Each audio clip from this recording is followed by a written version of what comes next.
Estás escuchando Vivir Rodando.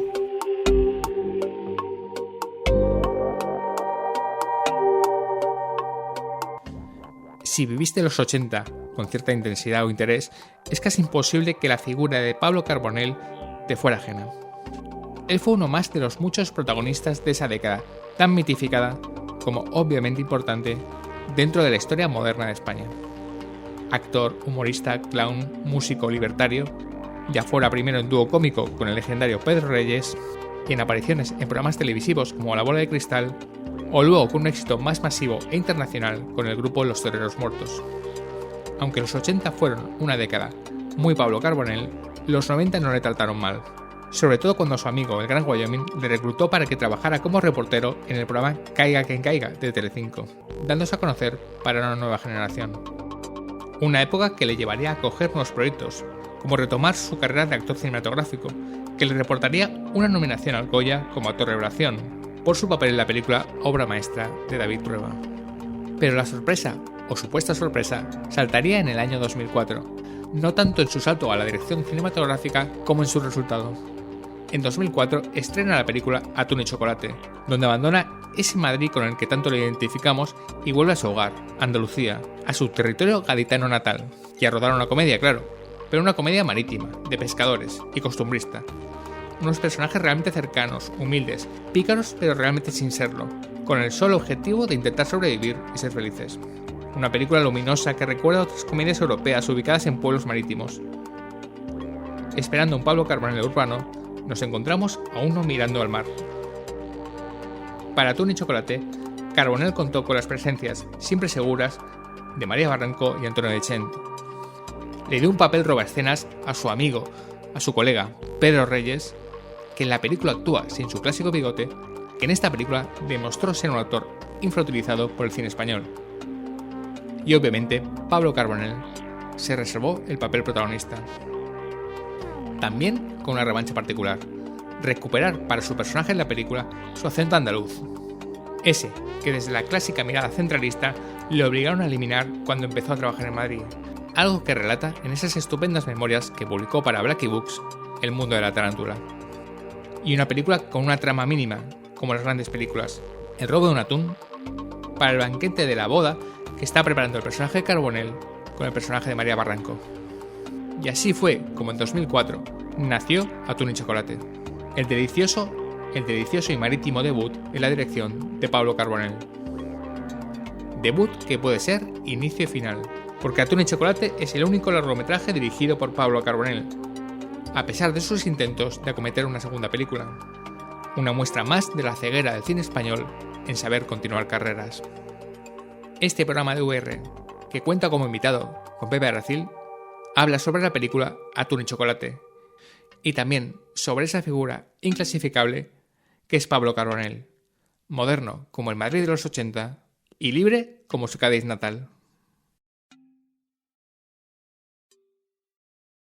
Pues empezamos este VR para hablar de Atún y Chocolate, la película de 2004, pero sobre todo también para centrarnos un poco en la figura de su creador y guionista, que es Pablo Carbonell, una figura imprescindible, especialmente para gente de una generación, y de esa generación soy yo, y de esa generación es la persona que me acompaña a mi lado. Hola, Pepe Aracil. Hola, Raúl.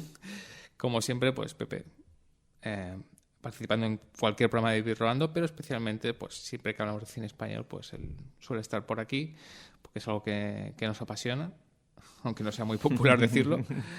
Y muchas veces hemos ido al pasado del cine español, años 50, años 60, 70, 80, pero hoy vamos a ir a algo muy cercano, que es algo del siglo XXI, y como es este Pablo Carbonell y este Atún y Chocolate. Primero, si te parece, vamos a hablar un poco sobre la figura de Pablo Carbonell. Obviamente, Pablo Carbonell para muchos hay un antes y un después cuando hace esos reportajes de Caiga quien caiga, que se vuelve alguien bastante muy popular. Pero si tú habías nacido en los 80 o viviste los 80, Pablo Carbonell ya era una figura muy reconocible dentro del espectáculo, de la música o de la interpretación. Sobre todo, digamos, de lo que es el espectáculo, ¿no? Que es lo que fue siempre un artista. Hablamos un poco de eso, de quién es Pablo Carbonell. Pues sí, como tú dices, bueno, para gente de nuestra generación y de una generación anterior, Sí. no sé si para los de una generación posterior, yo creo que también, pero quizá ya menos, es alguien como que siempre ha estado ahí, ¿no? De algún modo en televisión. Supongo que nosotros todavía éramos muy jóvenes, muy pequeños, pero nuestros primeros recuerdos, entiendo que tuyo también, pero vienen de La Bola de Cristal, ¿no? El programa mítico, y no sé si mitificado quizá demasiado, no lo sé, porque lo digo porque no lo he vuelto a ver, entonces no sé. Lo digo porque a lo mejor vamos a hablar de cosas mitificadas, a lo mejor salen más cosas sobre lo que es mito, mitificado y realidad en este programa. Sí, bueno, en cualquier caso yo creo que sí, o sea, que sin duda, más allá de que no lo hayamos vuelto a ver o de que se pudiera ver con otros ojos, sí que creo que La Bola de Cristal, solo los pocos recuerdos que tengo, o sea, un programa para niños, niños, no adolescentes, en los que pues la presentadora era pues una cantante de más éxito en el momento, además como con una estética bastante transgresora, en el que se hablaba de cosas no sé, de todo tipo, no necesariamente infantiles, pero sin tabúes o sin... No sé. Sobre todo, quizá el resumen es sin tratar a los niños como si fueran seres que no piensan, seres que solo a los que hay que darles todo masticado y vamos, un niño es todo menos eso, o debería serlo. Uh-huh. Entonces, bueno, como siempre me estoy yendo por las ramas. Quiere decir que nuestro primer recuerdo de Pablo Carbonell, al menos, no sé, de manera... no sé si consciente o simplemente como un recuerdo así un poquito lejano, es en esas actuaciones totalmente surrealistas con Pedro Reyes, ¿verdad? En La Bola de Cristal. Sí, mi primer recuerdo fue el videoclip de La Agüita Amarilla. Lo tengo además muy fresco de ver esa canción. Creo que en un momento de sus memorias, que ahora hablaremos de las estupendas memorias que publicó hace unos años Pablo Carbonell y que son base también para este programa, habló de que fue una especie de fenómeno social. Y aunque parezca exagerado, sí que La Agüita Amarilla, Los Toreros Muertos, que era el grupo de Pablo Carbonell también, pero especialmente esa canción de Mi Agüita Amarilla, realmente fue una de esas películas, esas canciones exitosas que estaban todo el rato en la radio, sobre todo el rato en la televisión, con ese videoclip, ¿no? Y ese fue mi primer recuerdo de Pablo Carbonell, y obviamente sí La Bola de Cristal, porque ahora todo el mundo... Parece ser que veía La Bola de Cristal todo el día y todo el mundo la recuerda, pero en mi caso sí que hay un recuerdo perfectamente de La Bola de Cristal. Recuerdo perfectamente a Alaska, lo mucho que me impresionó de niño que una persona con esa pinta en televisión presentando ese libro, y lo que era el programa, porque aunque es verdad que está mitificado por como todo lo que... como muchas cosas que pasan en esta vida y se quedan, puede estar mitificado o no. Es obvio que es un programa que se aprovechó mucho del talento que había en los años 80, y especialmente del talento que había en los años 80 en Madrid, que eso también es algo que hablará mucho con Pablo Carbonell. Estamos hablando de Kiko Veneno, Loquillo, bueno, cuando digo Madrid también hablo del ámbito nacional. Kiko Veneno, Loquillo, actuaciones musicales, Pedro Reyes, Pablo Carbonell, Alaska, Lolo Rico... tuvo el arrojo y tuvo, yo creo, la audacia y la mirada de juntarlo todo en un programa mítico, ¿no? Un programa mítico que es verdad que puede estar mitificado como todo, pero que, seamos sinceros, se echa un poco de menos. Se echó mucho menos en programas posteriores, porque éramos niños todavía cuando La Bola de Cristal desapareció, que creo que es un programa que tampoco duró muchísimo, no sé si estuvo entre 2 o 3 años, 3 o 4 años, pero lo que vino después obviamente no tenía el arrojo ni el interés que tenía La Bola de Cristal. Sí, seguramente un punto muy positivo, no solo en La Bola de Cristal, sino en gran parte de la televisión de esta época y de incluso antes, y de incluso blasfemia en la dictadura. En ciertos momentos de la televisión hubo también cosas que dices, madre mía, esto no se atreverían hoy... O sea, no es que no se atreva a la gente por el... no sé, ¿cómo decir? Por lo que pueda pasar, o sea, sino... no sé, como un miedo a salirte de lo establecido, y ya no solo por las críticas que pueda haber, sino por no alcanzar audiencia. Entonces, a mí me da la impresión de que cada vez más la televisión va a lo seguro, más allá de la calidad. A veces ir a lo seguro puede ser una calidad altísima, pero es verdad como si se tuviera miedo de innovar, de experimentar, de equivocarse, y eso es lo que he hecho en falta, ¿no? O sea, yo creo que programas como La Bola de Cristal y como otros que vinieron después, tenían, no sé, quizá lo más positivo, no sé si lo más positivo, pero una cosa muy positiva que se puede decir de ellos es que no tenían miedo a equivocarse, que hacían, no sé, podían hacer un programa en el que sería Javier Gurruchaga diciendo cosas, no sé, extrañísimas, un capítulo de la familia Monster, luego, no sé, un videoclip de Radio Futura y una entrevista con Fernando Sabater, por decir cosas reales que pasaban. Y todo eso en horario infantil y... No sé, o sea, me parece como algo impensable hoy día. Yo vine a este programa con la misión de no mitificar los años 80, porque ya están muy mitificados y yo creo que de esto hablaremos bastante. Pero es un hecho que fue una época especial, aunque solo sea por la época donde estaba situado, los años 80, o sea, 5 años del fin de la dictadura, y sucedieron cosas, obviamente. Que se han mitificado muchísimo con el tiempo, y ahora hablaremos de eso, muchísimo. Que se ha glorificado demasiado, demasiado. Que los años 80 fueron también absolutamente terribles en muchísimas cosas. De eso hemos hablado en otros programas también. Pero obviamente había un caldo de cultivo clarísimo. Sobre todo si eres un artista y sobre todo si vivías en Madrid. Y eso tiene mucho que ver la figura de Pablo Carbonell.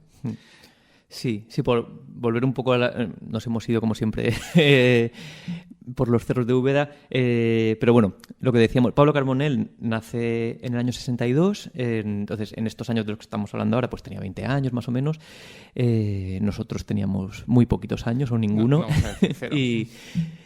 y es verdad eso, él por un lado se hace muy famoso o relativamente famoso con estas actuaciones en televisión, en las que venían también ya de unas actuaciones pues, de una especie de teatro callejero que él hacía en Cádiz, en Andalucía, con Pedro Reyes, como hemos dicho.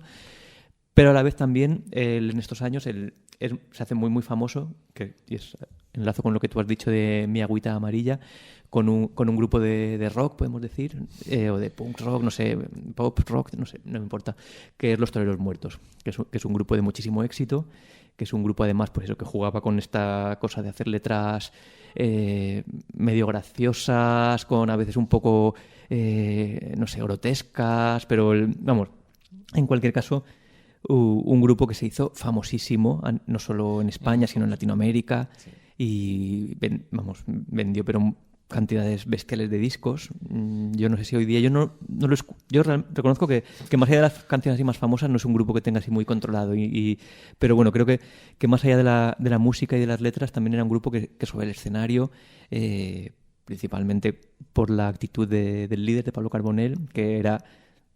Esto no tiene que ver con el estilo de música, sino con el estilo de vida. Era un punk como, vamos, de los más punkis que podía haber en Madrid. Era no sé, en el escenario, pues, vamos, lo daba todo, no dejaba a nadie indiferente y eso. Y fue un grupo realmente que marcó una época, aunque quizá musicalmente no haya trascendido demasiado, pero estéticamente y en cuanto a actitud, sin duda.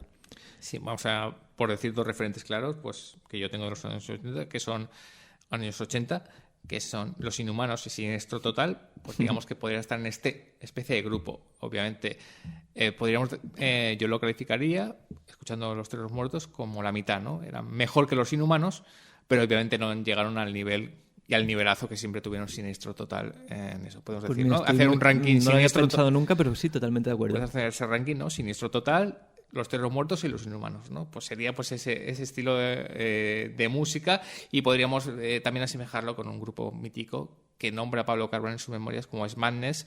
Pues ese estilo podría ser más o menos lo que era el grupo, y que tenía mucho que ver con la época de los 80, obviamente.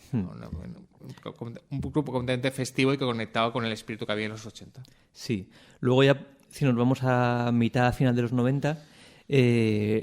llega también como el otro gran momento de fama de Pablo Carbonell, que tengo que reconocer, pese a que he dicho que mis primeros recuerdos de él tienen que ver con La Bola de Cristal, son recuerdos, los reconozco, muy, muy vagos, pero mi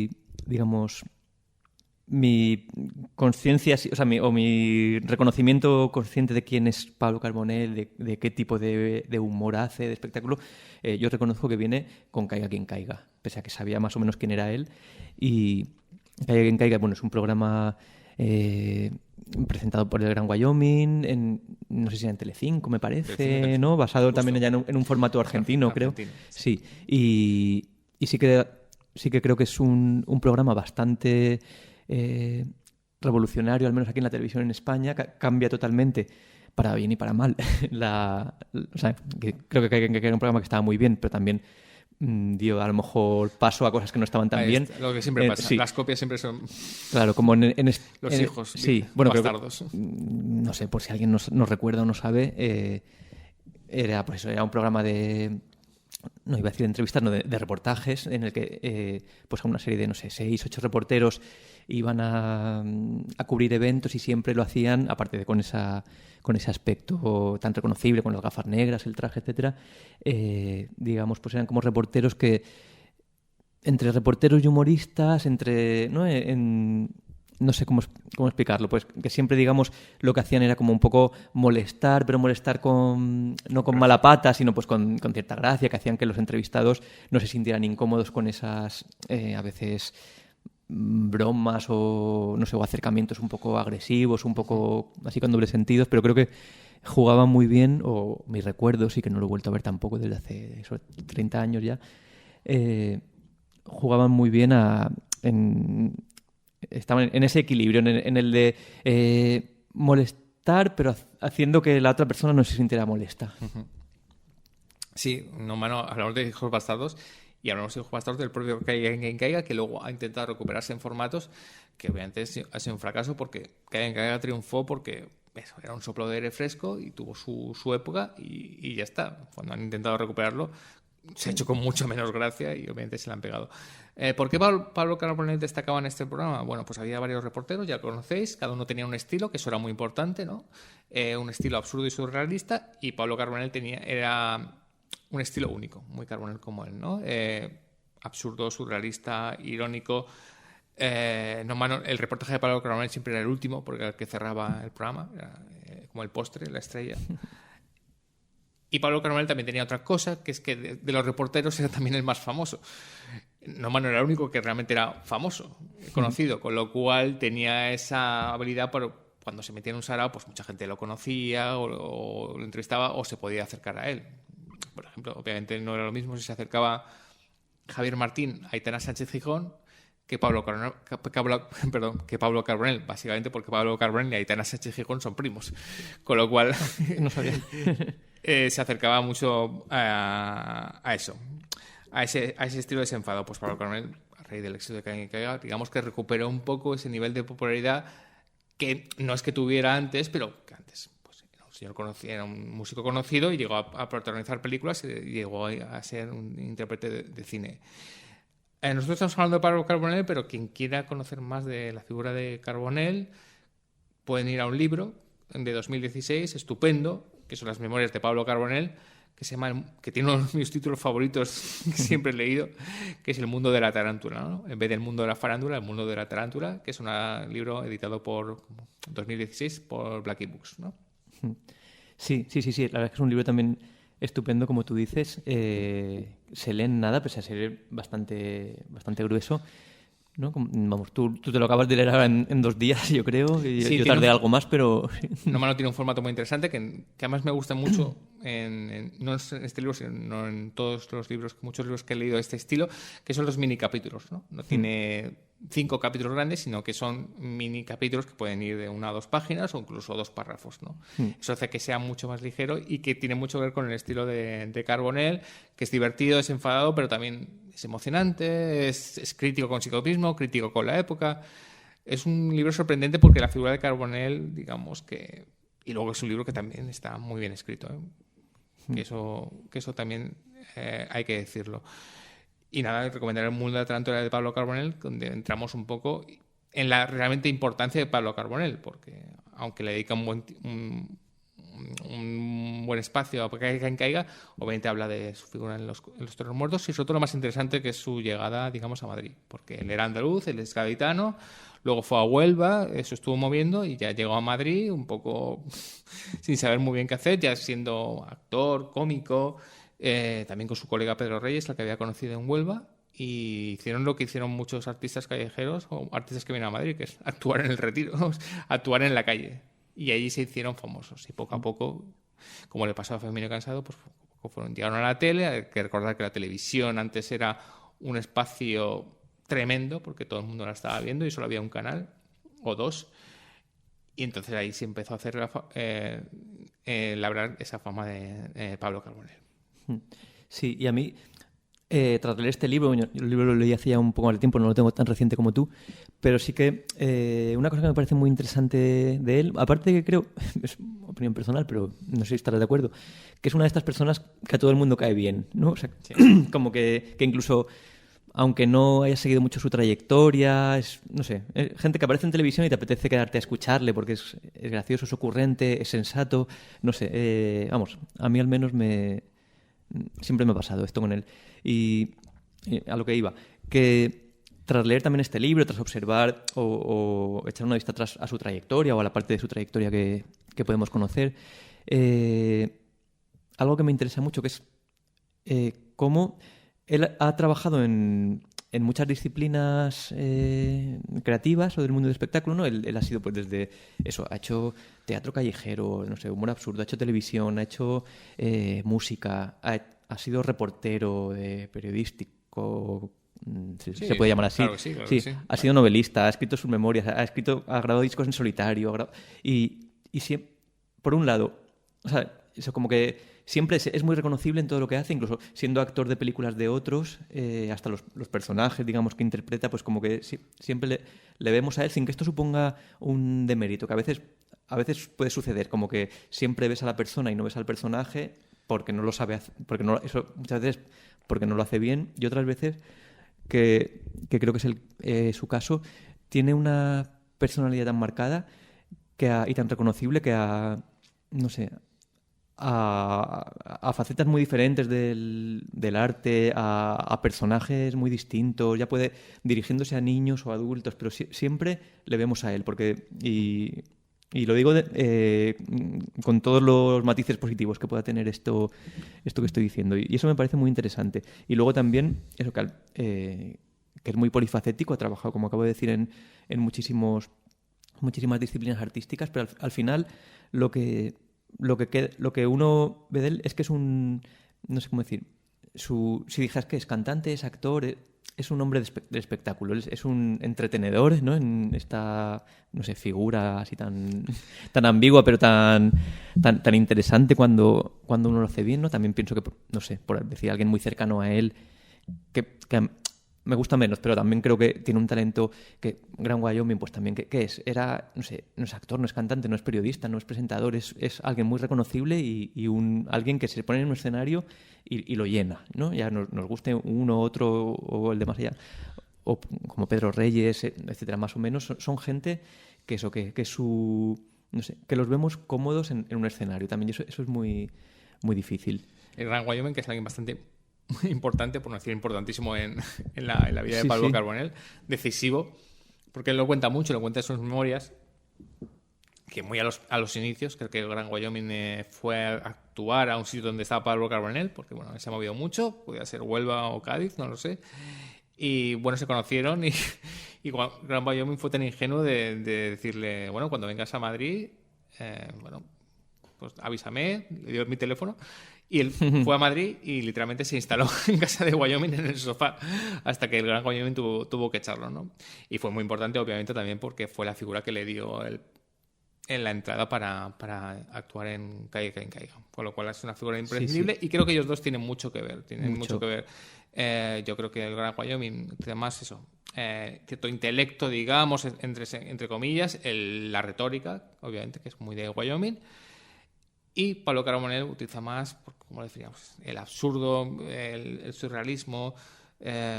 Y como tú has dicho, si tuviéramos que definir a Pablo Carbonell qué es, aunque hoy vamos a hablar y vamos a ir casi ya a esa faceta, vamos a hablar de su faceta de director.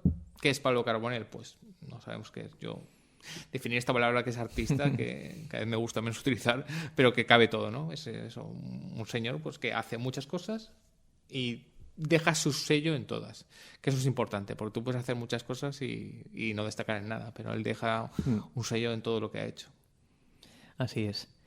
Y bueno, pues si quieres, por ir centrándonos en el tema del programa, él ya desde los 80 pues había participado en varias películas, algunas como protagonista, alguna de ellas imposible de localizar hoy día. Y mejor no localizarla, porque te puedo contar a la audiencia una película que sí que sale en el libro, que es Loco Veneno, que la pusieron hace un tiempo en Televisión Española, el programa de Historia de Nuestro Cine, con Mario Valdivieso, y del que él habla pues no muy bien, pero no muy bien en general, no, de la película y de su interpretación, y lo hace con razón, porque si no me equivoco es el debut de Pablo Carbonell como actor de cine en esa película, si no me equivoco, creo que no me equivoco, y su interpretación es absolutamente espantosa, pero espantosa. Y él reconoce eso, pero también reconoce que digamos que no es el debut, ¿no? Sino por lo que estoy viendo, los invitados de Víctor Alcázar es anterior. Ajá, y vale. Sale aquí también. No sé cómo de protagonista es, pero bueno, parece que... Pues vamos a decir que es su primera película con un protagonismo. No, sale de segundo en el cartel, con lo cual entiendo que... Vale, pues nada, pues vamos a decir que es su segunda película, una de sus primeras películas, Pues sí. que es Está Loco Veneno. Y quien la haya visto, que no sé si ha visto mucha gente, pues es una... Está en Flixolé. Pues la pueden ver en Flixolé. Es una screwball comedy muy clásica, o sea, muy Howard Hawks, ¿no? La Feria de mi niña. Y hace pareja cómica, romántica con Mario Valdivieso, y es la pareja con menos química de la historia del cine español. Es absolutamente delirante lo poco que pegan y lo mal que están los dos. Pero bueno, eso tiene que ver un poco con la faceta de aprendizaje, ¿no? que Pablo Carbonell también tuvo como actor. Y también, digamos, por intentar, yo creo que llevar el mundo de Pablo Carbonell al cine es complicado, quiero decir. Esto lo vamos a hablar en la película que dirigió y la película que luego interpretó, que para llevar a Pablo Carbonell al cine, digamos que tienes que escribir un poco, digamos, para él, ¿no? Que es ser su figura. Pero ya centrándonos un poco, él había participado en varias películas, había hecho, yo creo que picoteos, ¿no? En el mundo del cine. Hay que decir que él y en las memorias él se considera actor y había hecho actor, y es actor porque había hecho muchísimo teatro, había fundado una vamos a decir compañía de teatro, no, pues un grupo de teatro con Pedro Reyes muy anárquico, digamos, en la ciudad de Huelva, con lo cual era actor, pero como he dicho ya se nota que él era un actor suyo, ¿no? El mundo absurdo y surrealista de Carbonell pues era esta forma de interpretar. Con lo cual él, cuando yo creo que llega al mundo de interpretación, especialmente el mundo de la interpretación en el cine, pues obviamente tienes que crear un poco un personaje para él. No sé si encorsetarlo en un personaje ajeno pues le venía muy bien, ¿no? Sí, eso, como decía, aparece en varias películas con más o menos protagonismo. Quizá bueno, ya tenía una que no hemos podido ver, que es 2x2. Sí, que además protagonizada por Ernesto Alterio.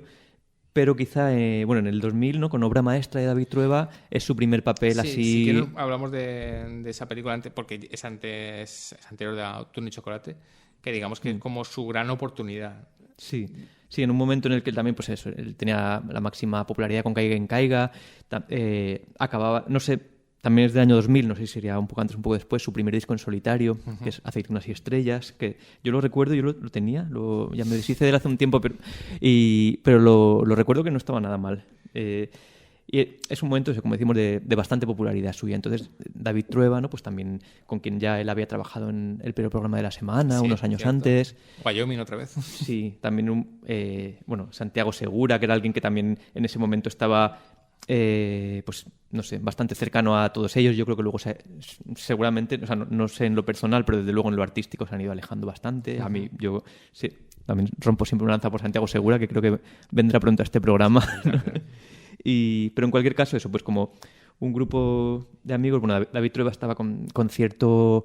No sé, su primera película como director, La Buena Vida, ¿verdad? Se llamaba. Vida, sí. Había tenido pues cierto éxito, cierto reconocimiento. Es una película que habría que volver a ver. Yo la recuerdo muy bien. Yo la recuerdo muy, muy bien. Sí. Y si quieres cuento una anécdota que no debería contar. Sí. No es una anécdota. Adelante. Pero bueno, es una cosa que es que nada más verla le escribí una carta a David Trueba. Anda. Mira qué bonito. ¿Y te contestó? No. Ya, pues no suponía. Por eso lo digo. Pero Yo una vez también con esa edad más o menos le escribí una carta a José Luis García que tampoco recibí respuesta. No. Recuerdo que además Fotogramas hacía como un anuario, creo que ya lo hacía en esa época, y venían detrás las direcciones de las productoras. Entonces busqué a la productora de David Trueba y le escribí una carta, que por supuesto no contestó, pero bueno, para que indique que a mí la buena vida me impresionó por motivos personales, me gustó mucho, y no sé si tú, creo que a veces lo hemos comentado, que yo soy más de David que de Fernando en el mundo Trueba. Sí, no sé si quieres... Sí. No, que yo reconozco... ninguno. No he visto... No. O sea, sí, desde luego sí. Me faltan unas cuantas películas de ambos por ver. Creo que Fernando Trueba tiene más películas que me gusten. Ninguno de los dos me apasiona. Y... En general la familia Trueba no... No, pero no... O sea, creo que con cualquiera de ellos, incluso con Jonas Trueba, me tomaría tan a gusto un café, una cerveza. Sí. Creo que son grandes conversadores, gente muy culta. Y también creo que los tres, porque vamos a meter a los tres ya que estamos, tienen películas que están muy bien o momentos en películas que realmente están muy bien. No consigo que ninguno de ellos me apasione. Pero ya digo, creo que los tres son gente muy interesante. Sí. Pues, y David Trueba es el que más pena me da porque creo que es con el que mejor me podría llevar a lo mejor en caso de tener una amistad, pero no hay una... He visto 5 o 6, tiene, no sé, 12, 15. No he visto ninguna película suya que me haya encantado. Sí. Incluido Madrid 1900. Sí, no, esa no me encantó. O sea, la que mejor recuerdo es La Buena Vida, y porque la vi con 16 años y el protagonista tenía la misma edad que yo, no la he vuelto a ver, pero es la que mejor recuerdo. Y también recuerdo que está bastante bien Vivir es fácil con los ojos cerrados, porque creo que cuenta una historia muy, muy bonita, la verdad.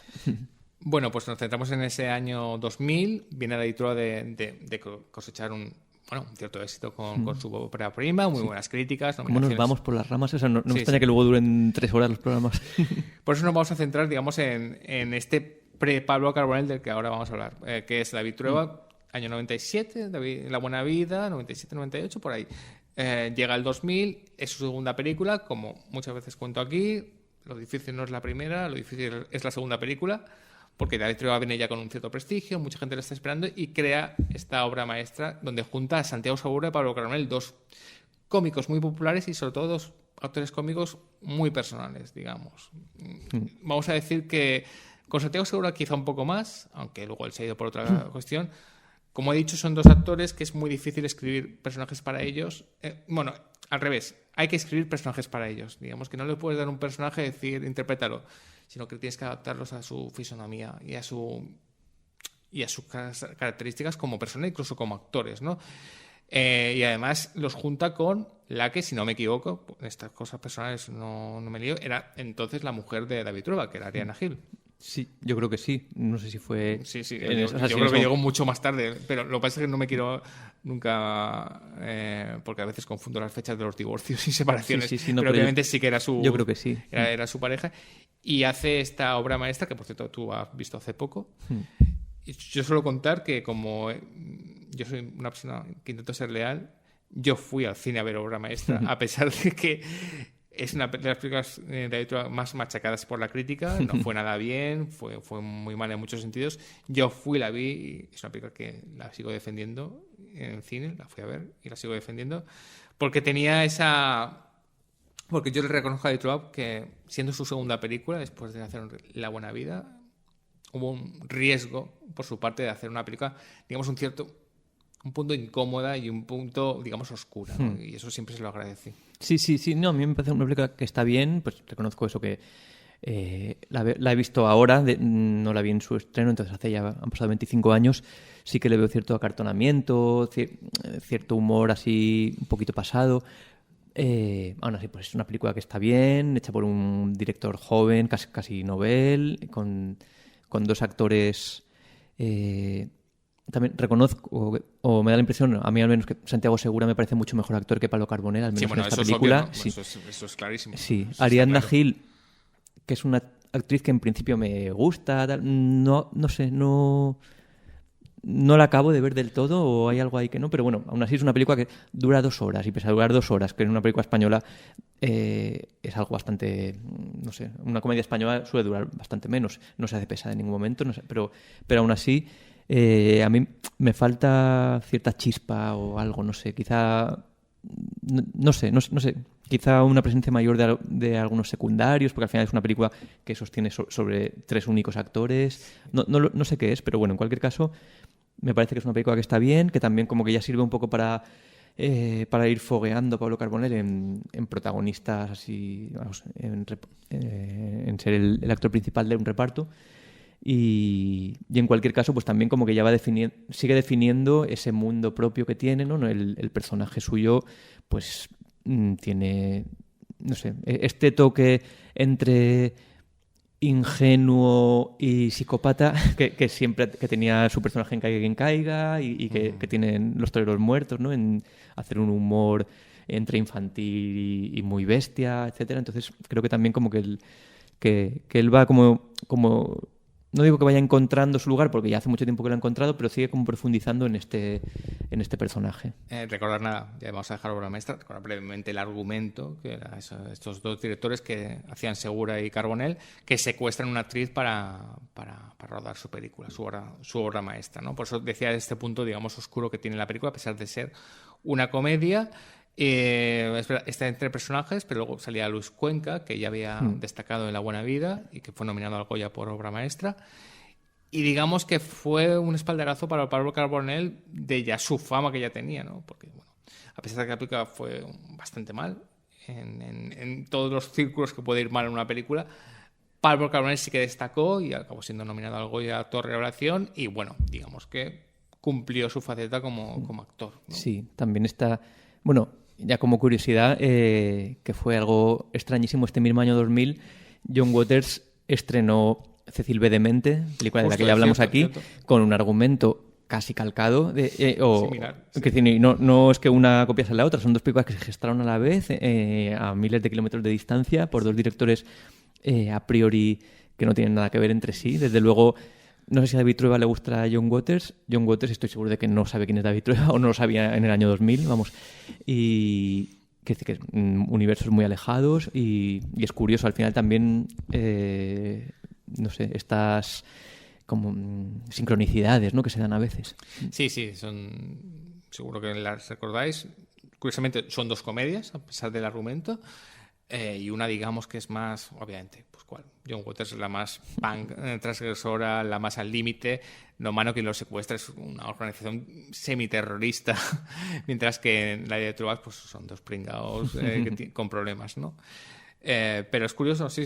No en mano supongo que tampoco benefició mucho en la conciencia, sobre todo, claro, no benefició a David Trueba, porque claro, David Trueba no se podía enfrentar a John Waters, sí. Obviamente. Bueno, tampoco es que por desgracia John Waters fuera un superventas. No, pero obviamente John Waters era una figura ya, estamos hablando del 2000, reconocidísima y David Trueba se estaba haciendo todavía, recordemos, su camino, Sí. con lo cual tampoco... Sí, quizá también como en este mundo, o sea, de, no sé... recordemos eso, año 2000, no estamos de joven cine español, o sea, como que mucha gente, muchos jóvenes españoles y mucha gente, digamos, de... No sé, no era mi caso, pero bueno, gente que venía pues de, yo qué sé, de la música así más rock duro, el heavy o de su contracultura, etcétera, estaba como muy pendiente de lo que estaban haciendo ciertos directores, incluso, por ejemplo, lo que, o sea, aunque en 2026 nos parezca extraño, cualquier película en la que salía Santiago Segura no era una comedia blanca para toda la familia, sino algo a lo que los heavies iban a ver, una película de Santiago Segura. Entonces, que dice, a lo mejor este tipo de público potencial de Santiago Segura en concreto sí que conocía a John Waters y sí que le gustaba a John Waters y sí que seguramente lo apreciaba más. Entonces sí que es verdad que pues sí, que probablemente le perjudicó. Bueno, y si quieres ya vamos el paso para el gran tema de la película, que es este debut. Sí, porque antes, perdona, solo que, como yo no la he visto, no quiero... hizo otro protagonista que es lo mejor que le puede pasar a un croissant. No sé si tú lo has visto, la verdad. Yo no, y no sé si mucha gente. Vale, pues por eso que decir, como tampoco, como estos programas no se trata de hacer los deberes muy bien, sino de pasar aquí un buen rato, no hemos visto esa película en la que sí que Pablo Carbonell es protagonista absoluto también, basada en una novela de Pablo Tuset, que no hemos leído tampoco, al parecer bastante interesante, con mucho sentido del humor. Y creo que también es un personaje que probablemente enlazaba con todos estos. Pero sí que para él fue, lo cuenta en el libro, una experiencia como actor nefasta. Lo bueno de esta película es que se hizo amigo de Paco Mir, que fue el director, uno de los componentes de Tricicle. Pero en cuanto al rodaje, ¿no? Una cosa que recuerdo del libro que me parece muy interesante es que dice como en los, voy a decir, 20 días, por decir algo, de rodaje de esta película, que era una comedia, no se escucha una sola risa en los miembros del equipo, ¿no? Entonces también eso define un poco seguramente el resultado. Sí que se hizo amigo de Paco Mir, pero también comenta que el Tricicle sí que conocían a la pareja que había formado Pablo Carbonell y Pedro Reyes, porque les había ido a ver al teatro. Y cuenta una cosa buenísima de que una vez estaban actuando Pablo Carbonell y Reyes y se estaba riendo muchísimo todo el público, excepto 3 personas que estaban sentados en primera fila muy, muy, muy serias. Esas 3 personas obviamente eran el Tricicle. Y él se dio cuenta que obviamente cuando un profesional va a ver a otro profesional no está disfrutando, sino que está con una mirada clínica de ver qué están haciendo y qué estaba traduciendo, porque obviamente si habéis visto algún gag de La bola de cristal, y ahora me estoy acordando si también salieron en Cajón Desastre o en algún programa de televisión española de Carbonell Reyes, ellos también no era lo físico del Tricicle, pero sí que tenía que ver algo con el Tricicle, digamos. No son completamente ajenos. Y es más que Paco Mir le eligiera como protagonista, no tiene ninguna cosa absurda, ¿no? Tiene mucho sentido que Pablo Carbonell tenga algo de espíritu del Tricicle en lo que hace, digamos, en ese tono físico absurdo que tiene todo lo que hace Carbonell. Sí, así es. Entonces, eso, no importa esta película en concreto, ya decimos no la hemos visto, pero sí que de algún modo observamos que en estos años, pues 2000, 2001, 2002, 2003, empieza a haber una cierta continuidad, o sea, le ofrecen varios papeles protagonistas, otros tantos secundarios, parece como que, no sé, que se va sintiendo cómodo en el mundo del cine. También tampoco recuerdo exactamente cuándo termina Caiga quien caiga, pero yo intuyo que sería por estos años, ¿no? Por el 2002, 2003. Entonces, eso, pues Pablo Carbonell decide de una manera también, según cuenta en el libro, como muy, no sé, bastante casual, ¿no? O sea, él cuenta que se va a Zara de los Atunes, ¿no? El pueblo gaditano, ¿no? Es de Cádiz, creo, donde todos los famosos, hasta David Byrne tiene una casa de veraneo, pero en ese momento todavía creo que no era tan cool. Pues él se va ahí, se retira durante unas semanas, unos meses, se pone a escribir un guión, ¿no? Y sí que es verdad que cuenta eso, como lo fácil, lo natural que le pareció, que me siento, escribo un guión, se lo enseño a un señor que tiene, no sé, 1 millón de euros, por decir algo, y me lo produce. Y que él pensaba como, ay, qué fácil va a hacer esto. Nunca más le ha vuelto a pasar en la vida. Luego hablaremos de eso. Sí. De que luego descubrió lo que era el cine español, de verdad. Sí, pero entonces, y bueno, si quieres introducir un poco esta película. No, sí, vamos a hablar antes, pues eso, lo que has dicho tú, está en 97. Yo creo que vamos a poner una fecha. En vez de buscarlo, podemos buscarlo, yo diría 97-2003, ¿no? Vamos a decir que son 6 años, 5 años, por ahí, 97-2002, que es donde Pablo Carbonell vuelve a recuperar, digamos, la fama. Bueno, en realidad se hace famoso, porque antes era un señor famoso, pero más bien medio de culto, medio de éxito con Los toreros muertos. Bueno, recupera esa fama y él obviamente se aprovecha, empieza a actuar mucho en el cine, obviamente sale mucho en televisión, tiene estas experiencias como lo mejor que le puede pasar al croissant, que es verdad que también ahí vemos que Pablo Carbonell quizá no esté hecho para, digamos, ser un actor de cine español, como he dicho, ¿no? Porque para escribir para Pablo Carbonell hay que escribir para el personaje de Pablo Carbonell. Entonces es difícilmente que, digamos, no sea dúctil, ¿no? Como otro actor. Él se aprovecha y obviamente si tú estabas siguiendo la carrera de Pablo Carbonell era muy obvio que la dirección cinematográfica iba a llegar de alguna forma, ¿no?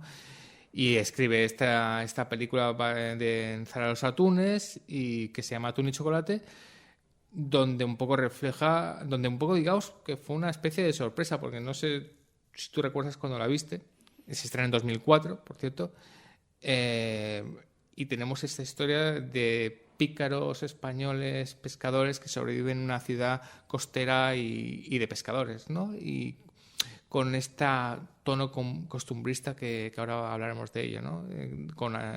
Que tiene toda la película de Atún y Chocolate.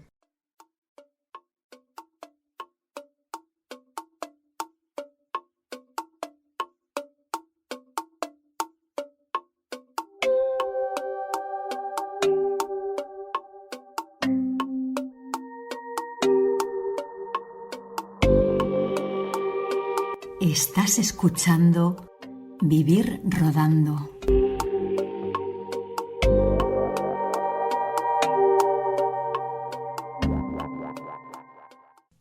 Atún y Chocolate es una película de 2004 que Pablo Carbonell rueda en 2 sitios gaditanos, como son Barbate y sobre todo Zahara de los Atunes.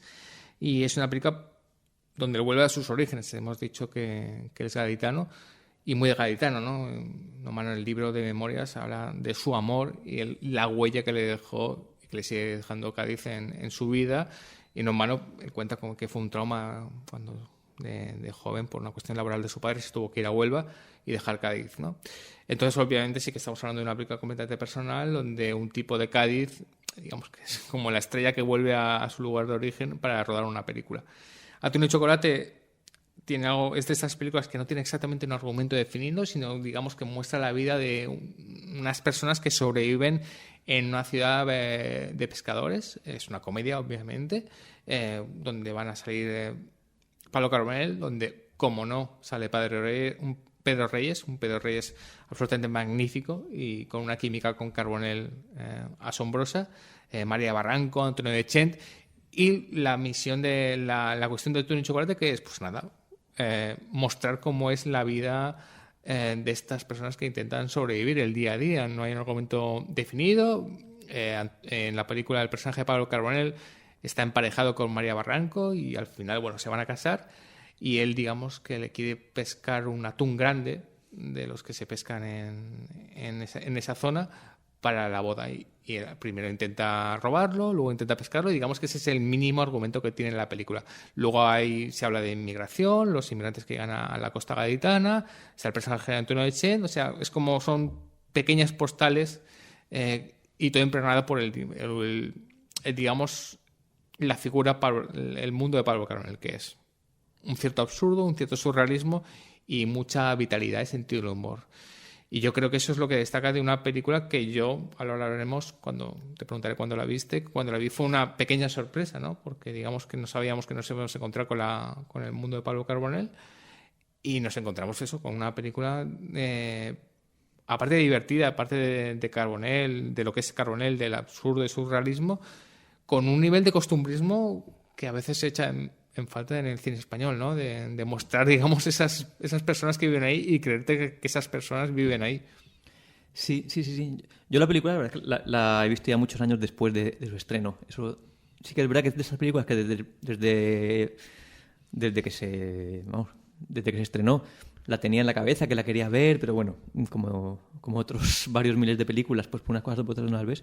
Y la vi recientemente y me pareció un pequeño milagro. No sé, me pareció una película por la que desde luego creo que no ha pasado el tiempo. O sea, creo que se mantiene mucho más fresca que otras películas de esos mismos años, vamos.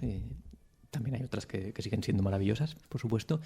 Pero y creo que se debe a varias cosas, o por lo menos a mí lo que más me llega son algo que has dicho tú. Por un lado, ese protagonismo coral del pueblo, ¿no? Sí que es verdad que hay 4 o 5 personajes principales y muchos secundarios. Hay una ¿cómo se dice? Introducción, nudo y desenlace, ¿no? Una estructura clásica. Claro. Hay un MacGuffin, podríamos decir, que es un robo de un atún que se necesita para una boda. Exacto. Si eso no existiera, no pasaría nada, la película funcionaría igual, pero digamos como que sí que hay ese equilibrio, pues eso, un equilibrio perfecto entre entre no sé, la mirada impresionista de, pues eso, pequeñas estampas del pueblo, los personajes, sus pequeñas día a día, etcétera, pero todo eso engarzado en un argumento que sí que te interesa, quieres ver cómo se desarrolla esa historia, ¿no? de la pareja que se va a casar, él no quiere y así, etcétera. Y entonces, por un lado eso, argumentalmente creo que está perfectamente engarzado las historias individuales con el pueblo como protagonista coral. Esto me recuerda también a una película de la que hablamos hace unos meses, que era la de la cuadrilla, se me ha olvidado, la que sucede allá arriba, Matías Juez de Línea, que creo que también sucede eso. Es verdad, esta me gusta más que Matías Juez de Línea, que es una película que me gusta, pero esta me gusta más. Y luego también algo que se suele decir, es uno de esos tópicos que suelen ser ciertos, que es como que los actores, cuando se ponen detrás de la cámara, dirigen muy bien y dirigen muy bien sobre todo a otros actores. Entonces es una película en la que para mí el reparto es inmejorable, ¿no? Sí. No solo porque sean grandes actores, pueden ser grandes actores mal elegidos, sino porque creo que están cada uno en su... ¿no? Desde... Bueno, yo creo que el que se los come a todos es Anthony Dechant, como el personaje del sheriff, este tipo despreciable, pero que a la vez está deseando que salga en pantalla porque cada vez que sale se come... Despreciable con una especie de ternura extraña, ¿no? Sí. Tienen esos villanos. Claro, de estos, también en estos tiempos en los que se habla tanto pues de que si el arte, si las historias, si las novelas tienen que ser, digamos, de algún modo, o sea, pueden dar voz a personajes que en la vida real serían despreciables o lo que tiene que hacer es, no sé, ofrecer ejemplos de conducta, modelos de conducta, etcétera. Yo creo que ejemplos como este hablan de el verdadero arte o la verdadera creatividad, que es, por ejemplo, ser capaz de a un personaje que en la vida real no querrías tenerlo, vamos, ni a 500 metros de distancia porque todo lo que toca lo envenena, pero está tan perfectamente escrito, tan perfectamente interpretado que estás deseando ver cómo, no sé, cómo hace el mal, cómo hace daño a otras personas, pero eso porque sabes que es ficción, ¿no? O sea, me parece una tontería tener que explicar estas cosas aquí a estas alturas, pero bueno, es que a veces sí que, no sé, no me pasa, o sea, por desgracia me pasa de vez en cuando, hablando con amigos, como, no, pues es que estos dibujos animados son un mal ejemplo para los niños, porque bla, bla, bla. ¿Te parece lo que vamos a hacer es contar un poco el argumento de la leche? Porque, digamos, hemos dicho que no tiene argumento, pero en realidad sí tiene dos argumentos, ¿no? Yo diría 3 líneas.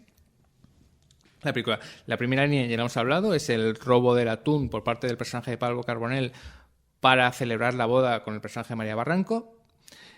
Y la segunda línea argumental, la tercera línea argumental sería la vida en el pueblo, la vida en ese pueblo.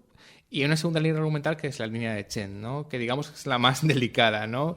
Que es de Chen, bueno, es un personaje que se llama el sheriff y que es absolutamente despreciable, no se sabe a qué se dedica, pero a nada bueno.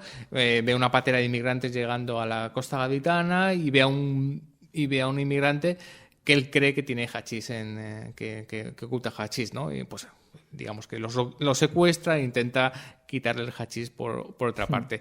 En este proceso de Chen, pues evidentemente utiliza todos los tópicos de llamarle Mohamed, no sé cuánto, utilizar una especie de agresividad con un cierto cariño paternalista, con obviamente un fondo de racismo. Es esta parte, digamos, que yo quizá visto ahora, pues habría gente que, digamos, no casaría con esto, pero al final lo que estamos viendo es un mundo costumbrismo llevado al límite, también con la figura de Chen, que ya sabemos cómo es como actor, ¿no? Es eso, ¿no? Sí, totalmente. Pero eso, pues por un lado, eso, como decía de Chen, el personaje del sheriff es maravilloso, pero es que no sé, María Barranco está espléndida, que es una actriz que, por desgracia, cada vez aparece menos en pantalla, pero me parece extraordinaria. El protagonista,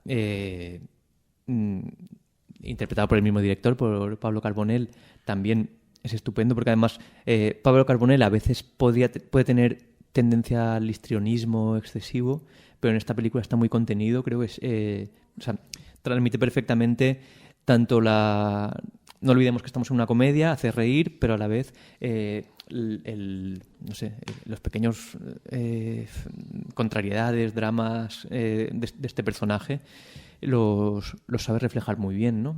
Por ejemplo, creo que un acierto de guión, ¿no? Todo tiene que ver con eso, con el robo de un atún para poder llegar a cabo una boda, y la pareja en cuestión que se va a casar llevan 10 años juntos, tienen un hijo de 9 años y él no se quiere casar. O sea, él ve que están muy bien como están. Él además no tiene especial simpatía por la Iglesia. Entonces, también, ¿no? Pues hay como una controversia que creo que ayuda mucho a la película. Pues como ella, que hasta ahora no había pensado en casarse, pero de repente ante la idea de casarse, porque no olvidemos también que creo que otra vuelta, lo de casarse viene porque su hijo quiere hacer la comunión, y para hacer la comunión que sus padres, no sé si eso en realidad creo que no tiene por qué ser así, digamos, oficialmente, pero bueno, el cura les pide a sus padres que se casen. Entonces ella, que no había pensado en eso, se ilusiona, y él pues solo lo ve primero como una cosa que no es necesaria y luego como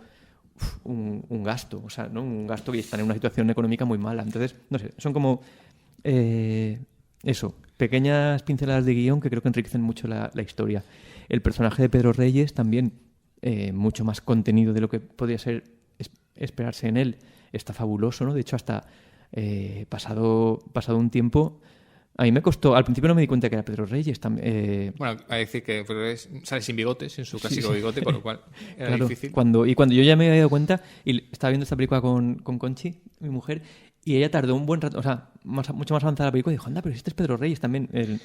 Realmente, no solo porque físicamente no parezca él, sino porque no hace estas cosas que nos encantaban de hacer ruidos raros y palabras así, gritos que hacía él, sino que es un personaje muy, no sé, muy contenido.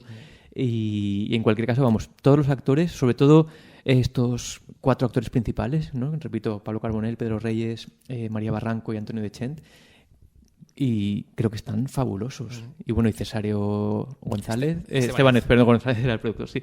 Estebanez también como padre de María Barranco, que odia a su yerno porque cree que es un don nadie, que tiene como no se casa con su hija y tiene un hijo con ella, pues como hay murmuraciones en el pueblo de que su hija es esto y aquello, no sé. Creo que lo hacen todos, pero vamos, fabulosamente.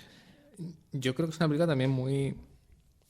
El vitalismo que desprende la película, que es algo que me captó desde la primera vez que vi en el cine, tiene que ver que es una película muy libertaria en el sentido de libertaria. Es que cada uno opina de una cosa sin mucho dogmatismo, y cada uno acepta lo que opina el otro. En realidad, la pareja, el matrimonio que hacen, que eso está muy bien en la escritura del guión, que también hay que destacarla como lo bien que escribe Pablo Carbonell, desde letras de canciones a sus memorias a este guión.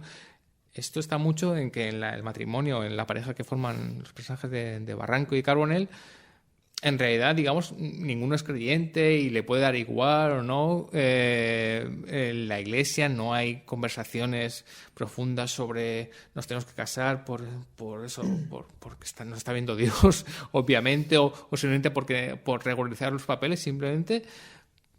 Porque el personaje de María Barranco le apetece casarse y dice, ¿por qué no? Pues no vamos a casar. Y el personaje de Pablo Carbonell no le apetece casarse y ya está, pero se quieren muchísimo, que es algo que siempre destaco de estas películas, ¿no? Esas parejas que realmente se quieren a pesar de las diferencias y a pesar de todo, ¿no? Entonces es una película muy libertaria, donde todo el mundo hace lo que sea, hay cosas amorales, pero que no son delictivas, no son criminales, no hacen daño a nadie, y hay una especie de espíritu festivo que yo creo que impregna en estos pueblos de la costa, ¿no? Yo siempre lo he creído.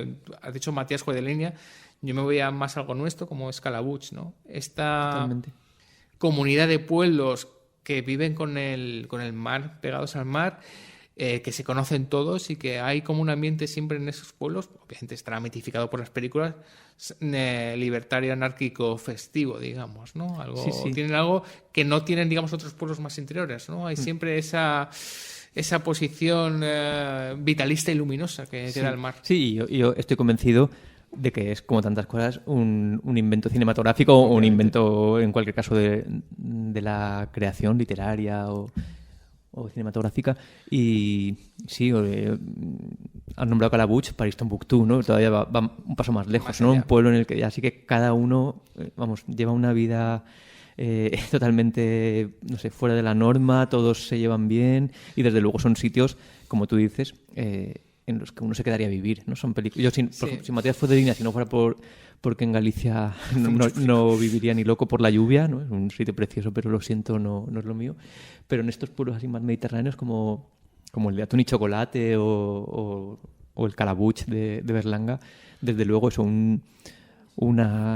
algo que de estas películas esta, no sé, como alegría así de vivir, es esta vitalidad, que cada uno viva como quiera sin molestar a los demás. Anarquía. Y también tiene algo que un día dedicaremos un programa, pero siempre hablamos de esto, o hablo yo también, que es ese amor como lo que he dicho antes, el amor por el mar, ¿no? Digamos, por vivir en un pueblo pesquero. Yo siempre hemos dicho o he dicho que no es lo mismo vivir en un sitio con mar que en un sitio sin mar. Hay algo distinto, algo que está en el ADN, digamos, ¿no? De poder ver el mar, ver esa inmensidad todos los días. Y yo creo que Pablo Carbonell, esta película, que es bastante más personal de lo que parece, es como esa persona que ha vivido en un sitio como Madrid, que amamos todos y nos encanta Madrid, pero que al final no deja de ser un tipo muy castellano, digamos, muy de meseta, ¿no?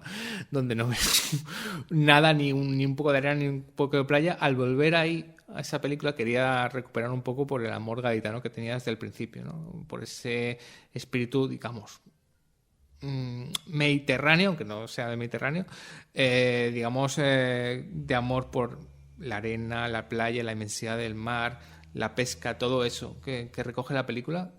Yo creo que si has nacido en un sitio con mar, eso captas mucho, que Pablo Carbonell, ese amor por el mar que echaba de menos siempre en Madrid, lo tiene esa película. Como que se quisiera captar eso, ¿no? Sí, no, totalmente. Tú has dicho que es una película mucho más personal de lo que parece. Sí, o sea, no sé si... O a lo mejor sí que lo parece, que no sé si...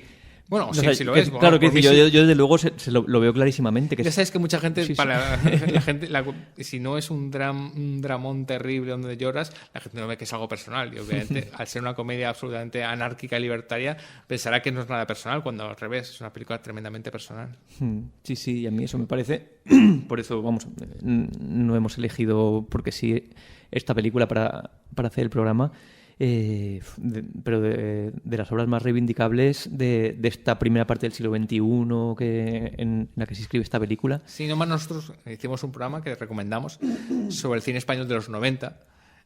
Otro cine español tremendamente mitificado, pero que nosotros dimos nuestra visión, nuestros recuerdos de él.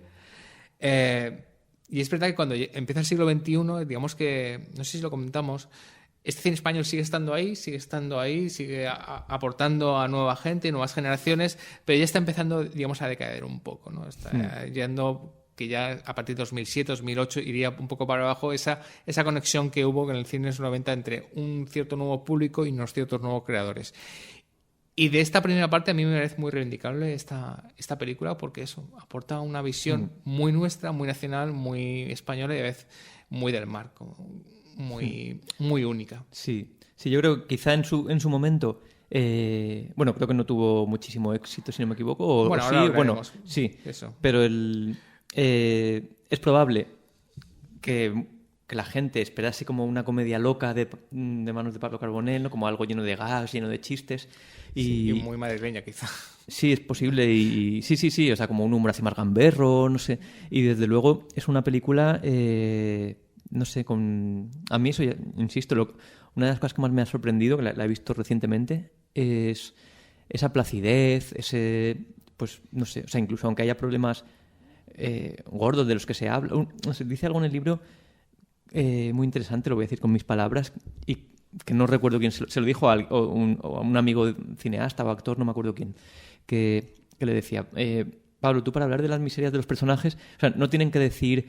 uy, qué mal lo estoy pasando, ponles la camisa vieja y ya se sabe. Entonces, claro, en ese sentido está perfecto, que también es algo que veo bastante cine y sobre todo series de televisión recientes, que en otros aspectos pueden ser muy buenos, el vestuario de los personajes es terrible porque lo sacan directamente de... Claro, hasta un mendigo se nota que está estrenando la ropa rota ese día. Entonces, pero aquí se nota, aquí es todo como muy natural. La ropa que lleva María Barranco cuando se hace ese vestido de novia con su amiga, con la actriz esta también estupenda, ¿cómo se llama? La que hace de amiga de María Barranco. Rosario Pardo. Rosario Pardo. Ves las casas, el interior, las cocinas, no sé, los bares, la farmacia. No sé si está rodado en escenarios naturales o si hay cosas rodadas en estudio, pero en cualquier caso da una sensación de veracidad todo. La cocina es la cocina. Es que siempre lo decimos y yo insisto mucho. Respeto mucho a la gente que hace una película en España, pero por favor, vamos a buscar decorados que parezcan que sean casas, o cocinas que sean casas, o una librería que parezca una librería. Vamos, más que nada porque vemos las mismas paredes, vemos los mismos sitios. Y una cosa porque nos gusta mucho de la película, primero, decorados naturales en el pueblo, ya fuera en Zahara o en Barbate, maravillosos, que esos no los puedes encontrar en ningún sitio. Y eso hace que, aunque luego fueran decorados en estudio, tú te crees que se van a una casa y estás viendo la casa esa donde están viviendo, ¿no? Esos sitios, esas calles, esas callejuelas, ese bar donde entran, donde no cabe nadie, el mar, los barcos, todo parece como que está ahí, que lo puedes ver, que podrías viajar y podrías ir a los decorados naturales de la película. Por eso hay que evitar, por favor, el artificio excesivo en algunas películas. Quiero decir, los decorados están muy bien, son muy cómodos, pero al final estás viendo la misma casa. Sí, a no ser que sean películas que, a propósito... Que se hagan, al revés, he dicho, el artificio, me encanta el artificio. Claro. Me encantan las películas artificiales, pero si quieres hacer una película que no es artificial y te vas a un decorado que ya lo has visto en la película que viste la semana pasada, pues te saca un poco de la película. Por supuesto, si eres, no sé, Darío Argento, el primero que me ha venido a la mente, o muchísimos cineastas, absolutos genios que lo que hacen es lograr una estetización extrema en sus películas. No ruedes en la cocina, no sé, con las servilletas por doblar y con tal, sino pues eso, créate un escenario geométrico. Perfecto. Con una iluminación, etcétera, que es lo que muchos cineastas han hecho y han hecho maravillosamente bien. Pero si quieres rodar una película costumbrista, pues eso, por favor, eso, claro, en las casas tienen platos sucios, tienen, no sé, botes de, no sé, esto de aceite a medio rellenar, etcétera, pero no son como, no sé, pues esta imagen de serie de televisión, de teleserie, de médico de familia, etcétera, como con esa cocina perfecta, pues no. Sí, esas teleseries, ya sabemos que el ejemplo es la televisión y que desgraciadamente se ha, digamos, llevado a veces a algunas películas españolas, y el vestuario, por supuesto, que no lo hemos hablado, magnífico vestuario, donde como tú has dicho, nosotros no sabemos cuánto dinero ganan, ni siquiera qué se dedica exactamente el personaje de Pablo Carbonell o el personaje de María Barranco, pero sabemos obviamente que gente que vive al límite y al día solo por verles, ¿no? Por ver esa ropa que llevan, ¿no? Con lo cual ya conocemos a sus personajes por pues, dónde viven y qué llevan puesto. No hace falta que nos indiquen o nos den la murga sobre cuánto han cobrado o han ganado este mes. Sí, es verdad, eso sorprende al final para hacer una primera película la madurez que muestra en toda esta toma de decisiones. Siempre es verdad que también en las primeras películas, como muchas veces en las primeras novelas o en los primeros todo, hay esta cosa de no sé si va a ser la última, en este caso por desgracia lo fue, entonces voy a poner como todas las ideas que tengo las voy a sacar, todas las decisiones las voy a llevar al límite para que se note que yo sé encuadrar las escenas de una manera muy extraña, sé llenarla de secundarios y pues no, o sea, en este caso Pablo Carbonell creo, o sea, sinceramente demuestra ser un grandísimo director con todas las decisiones que toma, decisiones de puesta en escena, de guión, de vestuario, etcétera. Sí, no, bueno, en el libro habla de dos cosas interesantes. Primero que la productora le puso un ayudante de dirección que parece que era muy bueno, muy prestigioso, pero con el que Pablo Carbonell no se llevaba muy bien, no había una conexión y le ficharon a José Chosa Mateo, que es un icono dentro de la dirección cinematográfica española, como ayudante de dirección o como otras cosas, y con el que se llevó bien. Y esto era muy importante porque si vas a hacer una película sobre la amistad, la colaboración, el compañerismo, esta luminosidad, tú necesitas a tu lado, pues eso, un compañero online con que te lleves bien, ¿no? Digamos, transmitir esa energía a la película. Y luego que la película cuenta con un jovencito, creo que jovencito, porque mítico director de fotografía, uno de los grandes directores de fotografía del cine español, como es Alex Catalán, con el que parece que le dio muchos problemas, pero que se benefició de él con toda la imagen, todo el desarrollo narrativo y la luz que tiene la película de Atún y Chocolate. Y hay un detalle muy emocionante que me gusta mucho y porque es una película personal. Pablo Carbonell, en sus memorias, cuenta una cosa que yo creo que, aunque creo que solo lo cuento una vez, me parece que lo debió llevar muy adentro mucho tiempo. Y es que cuando llega a Madrid, cuando le dicen si quiere trabajar, le dicen que tiene que librarse de su acento andaluz. Y recordar que además era de Cádiz. Y él lo logró, se libró. No, en mano es muy difícil ¿no? Hablar con acento andaluz a Pablo Carbonell, no lo reconocemos así. Y él se lo quitó. ¿Qué hace con su primera película? Vuelve a su sitio, se da el protagonismo y obviamente se da el protagonista y obviamente el protagonista habla con un claro acento andaluz, acento gaditano, ¿no? Yo creo que por eso es una película personal. Yo creo que era como una revancha de decir, bueno, tuve que hacer esto para triunfar o para labrarme mi camino, pero vuelvo a casa y vuelvo con mi acento. Que eso es algo precioso y me parece muy bonito la película. Me encanta el acento que tiene Pablo Carbonell en esta película, ¿no? Sí, totalmente. No en vano el acento que tienen todos, porque has hablado de María Barranco, que lo hemos dejado ahí un poco. Para Barranco hay que recordar que aunque nosotros lo recordamos como una actriz de cine español y muy almodovariana, es malagueña, ¿no? Y tiene esta cosa andaluza tremenda. No en vano, María Barranco conocía ya a Pablo Carbonell de las noches de Madrid de los 80, obviamente, y cuenta una cosa muy divertida, ¿no? en las memorias, ¿no? Que María Barranco le echaba la bronca a Pablo Carbonell porque Pablo Carbonell parece que se había acostado con todas las amigas de María Barranco menos con ella, y que de ella pasaba un poco. Y tienen una química entre los dos perfecta, no sé.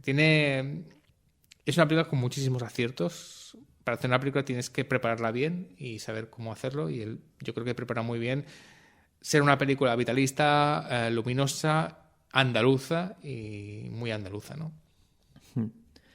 Pues sí, película totalmente recomendable.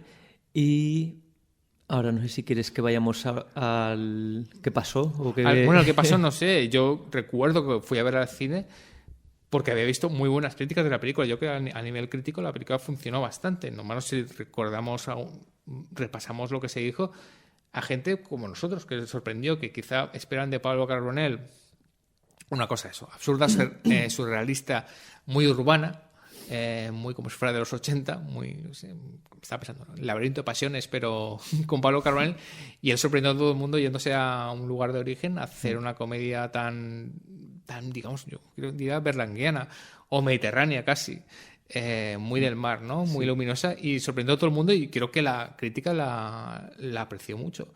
Él ganó el premio al mejor actor en el Festival de Málaga, y bueno, la película en recaudación estuvo la número 22 en películas españolas, que no es mucho, pero bueno, una película pequeña que llevó creo que a 200.000 espectadores o por ahí a 178.000 a los cines. Con lo cual yo creo que digamos que la película cumplía los requisitos para que Pablo Carbonell iniciara una carrera como director, que me parecía muy interesante. Porque, ¿qué requisitos? La película, más allá de la taquilla, puede haber hecho lo que sea, pero bueno, es una buena película, ha tenido una voz. Pablo Carbonell en la película, quiero decir, tiene una visión. Atún y Chocolate de un autor. No es una película que plana completamente, un autor que demuestra que tiene una visión, una voz, y que merecíamos ver más cosas del Carbonell director. No en vano, él empezó a escribir guiones, y él escribió una secuela de Atún y Chocolate que se llamaba Betún y Chocolate. Pero solo hemos tenido esta película de Pablo Carbonell, y ya hace casi 20 años. Más de 20 años. Más de 20 años, justo, de la película. Estas cosas injustas que tiene el mundo del cine y el mundo del cine español, que supuestamente hacer la primera es como, no voy a decir fácil, todo es difícil en este mundo, pero cuesta, pero lo haces. Pero las dificultades vienen con la segunda película, que Carbonell mereció eso. Yo creo que con su primera película demostraba una visión de un cierto autor. Sí, yo no sé. O sea, esto no sé si tú lo sabes mejor que yo. Yo no lo sé, ni bien ni mal. Dices que la crítica fue bastante bien en cuanto a público. Creo que sí. ¿También fue bien? Bueno, público que he dicho, creo que he mirado que estaba en la número 22 en recaudación. No sé cuánto, si eso es mucho o poco regular. Pero bueno, hay que recordar que es una película bastante pequeña. Bastante pequeña. Sí, sí, es verdad. Yo creo que a lo mejor, viéndolo ahora, no lo sé si esto es así. Estamos acostumbrados, por suerte, y creo que es algo de las mejores cosas que le han pasado al cine español así en los últimos 10-15 años, en que cuando vemos las películas más vistas del año del cine español, hay películas ambientadas y rodadas en Madrid, en Barcelona, en el País Vasco, pero también en Canarias, también en Eso Galicia, es algo que ha también en mejorado mucho en el Asturias. cine español. Sí, o sea, por suerte creo que eso está muy normalizado y es algo que venía haciendo falta desde hace 100 años. España es más que Madrid y Barcelona. Sí, pero no sé si esta película aún se adelantó un poquito a esto, igual que se pudo adelantar y pudo fracasar a lo mejor por otros motivos, películas como Matías Juez de Línea, de la que hablamos hace un momento, en Galicia, ¿no? Es como quien quiere ir a ver una película ambientada en un pueblecito de Galicia. Pues, a lo mejor aquí pasó lo mismo. Luego, eso, ya hemos visto que ahora ya hay muchísimas películas, como digo, ¿no? No sé si vas a ver las películas de los últimos 10-12 años, por suerte, ya digo, hay en casi toda la geografía española. Pero a lo mejor también, no sé, el público todavía no le apetecía mucho ir a ver una película con este acento andaluz. O sea, un acento andaluz que a veces cuesta pillar, es muy, muy difícil. Entonces es como algo tan poco... que en ese momento quizá los espectadores de comedia española estaban habituados a que fuera principalmente en Madrid, y si no, pues podía haber alguna película en Barcelona de, no sé, Ventura Pons o con Juanjo Puig Corbet, etcétera, pero que lo normal era ver películas ambientadas en un escenario urbano. No sé si eso tuvo que ver o no, quizá no tiene nada que ver, ¿eh? Pero en cualquier caso... No tuvo que ver, pero obviamente sí que existió eso. No, bueno, una de las cosas del cine español de los 90 es que más o menos empezó a vislumbrarse que había más mundo aparte de Madrid, que en Euskadi se hacían películas, sí, se hacía... Sí, aunque en los 90 yo diría que casi... O sea, la apertura fue hacia el País Vasco, pero Claro, todavía muy poco más. Me refiero sí. por eso, que Sí, vislumbrarse el poquito para Euskadi, claro, que es una comunidad, una región muy importante en España, pero muy poquito eso, pero ya existía, pues arriba también se hacen películas. Luego la explosión va a llegar dentro, unos años después, donde sí se van a hacer en otros sitios y encima además se van a hacer en otros idiomas, que es lo interesante. Pero es verdad que, esto para hablar de otro programa y de... Para mí, perdón, y solo por... Sí. Lo que falta todavía, o sea, esa apertura geográfica y de lengua que ha habido, creo que todavía le falta en cuanto a apertura genérica, de que, o sea, en los últimos años también, por suerte, se han normalizado cine de terror, cine de policíaco, etcétera, pero todavía a veces me da la impresión de que la mayoría de películas periféricas todavía siguen siendo pequeños dramas con pocos personajes. O sea, como que todavía a lo mejor falta ahí... Me estás diciendo que hay un déjà vu cuando ves películas de cierto corte. Sí, y no pasa nada. Es decir, igual que puede haberlo cuando veo películas de terror, y es un género al que vuelvo una y otra vez, pero sí que es verdad que quizá todavía he hecho en falta eso, como esa gran película de terror andaluza, por ejemplo, o esa comedia vasca, no sé, como que todavía a lo mejor no... Sí, no, ahora estamos en un proceso de que es verdad que este cine existe, pero es verdad que este tipo de cine a veces se está repitiendo un poquito, ¿no? Que esa diversidad se vaya un poco también, como dices tú, a lo genérico. Y no solo comentar también que Atún y Chocolate tienen un prejuicio, pero eso sí tendrían que hablarlo ellos, sobre, digamos, en esa época los acentos y, digamos, lo andaluz. Digamos que hay gente que tú y yo obviamente no compartimos eso, pero hay gente que parece ser que estoy menos, que cuando ve a mucha gente hablando en un acento, especialmente en un acento andaluz, pues como que le echa para atrás, cuando es un acento maravilloso que se entiende perfectamente, aunque a veces pueda costar, pero que había un prejuicio sobre, especialmente el andaluz, de que hubiera muchos autores andaluces hablando. Hay gente como que le chocaba eso y no conectaba con esa película. Creo que eso obviamente está cambiando afortunadamente dentro poco a poco. Sí, quizá a lo mejor Solas de Benito Zambrano, que creo que es del 98, fue como... No puedo decir que sea la primera, pero quizá la primera a nivel de ganar muchos premios, de tal, que dijo, se puede hacer un cine con un acento y unas características muy, muy andaluzas y que toda España se emocione, vamos. Pero sí, en cualquier caso, lo que está claro, sean los motivos que sean, es que Pablo Carbonell no consiguió, o no ha conseguido hasta la fecha, todavía por suerte está vivo y bien vivo, y es joven y está lleno de talento.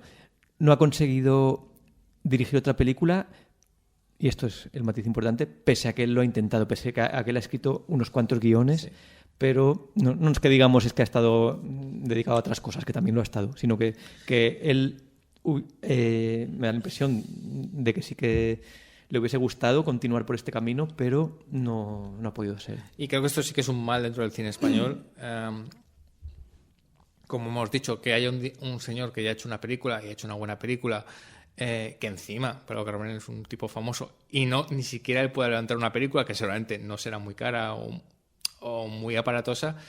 Esto no habla muy bien de una cinematografía, ¿no? que digamos que beneficia mucho algunas cosas como las óperas primas, pero que luego no fomenta, digamos, carreras largas, excepto en casos muy concretos que todos conocemos, ¿no? Es lo que tiene que hacer en cine español, carreras. Bueno, en resumen, si Pablo Carbonell nos escuchara, es que nos gustaría, todavía está a tiempo, que este Atún y Chocolate hubiera tenido más vida, digamos, me refiero a otras vidas, que queríamos ver qué más nos tenía que ofrecer Pablo Carbonell de eso. Yo creo que hubiera ido un poco por este mismo camino, ¿no? Se hubiera quedado en Andalucía un tiempo y nos hubiera ofrecido más cosas de estos pueblos pesqueros, de esta gente humilde que digamos que se vive ayudándose entre ellos y viviendo y sobreviviendo. Sí, ojalá. Yo no sé si quizá también el ser famoso a veces pienso que puede ser un lastre, en el sentido de, bueno, eso, o sea, hoy día Pablo Carbonell, no sé, un productor que apostase por Pablo Carbonell. Otra cosa es apostar por Pablo Carbonell, olvidarte del nombre y decir el director de una película como Atún y Chocolate. Es como, o sea, creo que cualquier productor vería que ahí hay talento, que ahí hay posibilidad.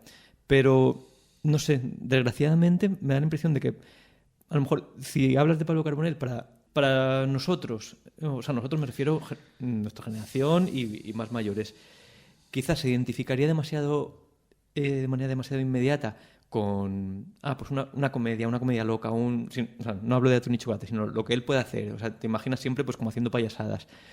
Y a lo mejor para la generación que viene detrás de nosotros es que ya no saben ni quién es Pablo Carbonell también. Entonces, es ahí está como en ese punto de que no sé, como de que a lo mejor le falta como esa libertad o puedo decir, ni me puedo aprovechar de mi fama y de mi trayectoria porque van a pensar que voy a hacer esto, y si no me quiero aprovechar pues es que no me conocen de nada. Lo que pasa con la película, los que vienen a lo mejor no lo conocen tanto, obviamente, cosa que es bastante lógica, y los de atrás tienen una idea de Pablo Carbonell que no coincide con esta película.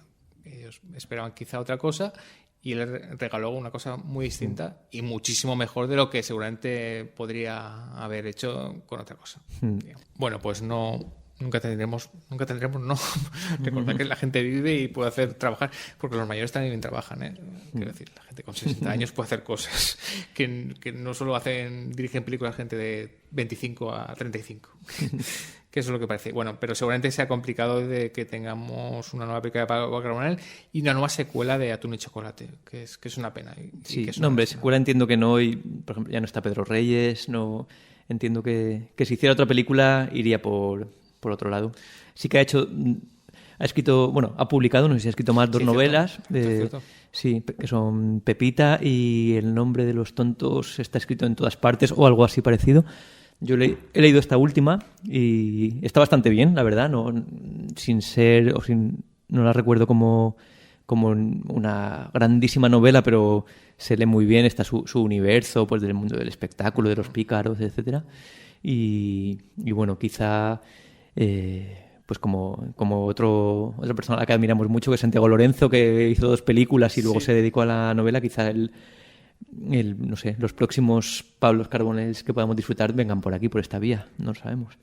Sí, y bueno, sí que tiene, digamos, como una especie de heredera, que es su hija Mafalda, que ya ha participado en alguna película, que tenía un papel prominente en una película de Juanma Bajo Ulloa, con lo cual, bueno, pues la saga Carbonell seguirá de alguna otra manera. Bueno, ya nos vamos a retirar, despidiendo, recomendando. Primero vamos a recomendar otra vez El mundo de la tarántula, las memorias de Pablo Carbonell, porque refleja muy bien a Pablo Carbonell y refleja muy bien esa época del Madrid de los 80.